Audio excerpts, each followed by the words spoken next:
For every Goku or Vegeta, there's at least one character hanging around in the background, making you wonder if Toriyama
Vegeta's redemption and Trunks' entire existence.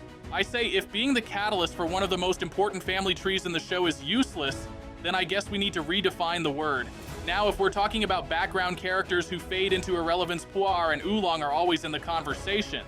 But even they managed to squeak out a few moments of usefulness. Puar, for all the time spent floating around doing nothing, is the one who actually transforms into scissors to cut off Goku's tail in the original series. That's more than a lot of people can say. And in Dragon Ball Super, Puar even impersonates Beerus to keep Goku from accidentally blowing up the planet. Oolong, meanwhile, makes the very first wish on the Dragon Balls. Sure, it's for a pair of panties, but it stops Pilaf from taking over the world. That's a pretty big deal, even if the wish itself is, well, classic Oolong, compared to characters like Bulma or even Roshi, who keep finding ways to matter Puar, and Oolong mostly fade into the background, but they're not totally dead weight. Yajirobe is another one who gets unfairly labeled as useless, probably because he's allergic to fighting unless food is involved. But Yajirobe is the guy who saves Goku after his first beatdown by King Piccolo hauls him up Korin Tower, and most importantly, cuts off Vegeta's tail during the Saiyan Saga. That single move is the reason Earth isn't a smoking crater. He might not be flashy, but he's definitely not useless. And then there's Mr. Satan. Look, nobody's pretending he's a powerhouse, but he's not useless either. The guy accidentally triggers Gohan's transformation against Cell by tossing Android 16's head, befriends Majin Buu, and keeps him from wiping out humanity for a while, and then rallies the entire planet to give their energy for the Spirit Bomb. Compared to the actual fighters, he's comic relief, but the plot would be lost without him. So if anything, these useless characters' moments of usefulness, however rare or ridiculous, are what keep them from truly earning the title. The real contenders for Dragon Ball's most useless character are still waiting in the wings, and trust me, the competition is about to get a lot stiffer. First up is Launch, the poster child who just faded into the ether. She starts out as this hilarious wildcard in early Dragon Ball. Blue hair sneezes. Suddenly she's a blonde maniac with a machine gun. She brings chaos comic relief, and for a hot minute actually helps out the crew. But then, somewhere after the King Piccolo arc, she just disappears. There's no dramatic send-off or a tragic backstory, not even a, hey, I'm moving to West City, she's disappeared in thin air. Meanwhile, characters like Bulma and Chi-Chi stick around, becoming fixtures in every saga, but Launch gets so forgotten, even Toriyama had to admit he lost track of her.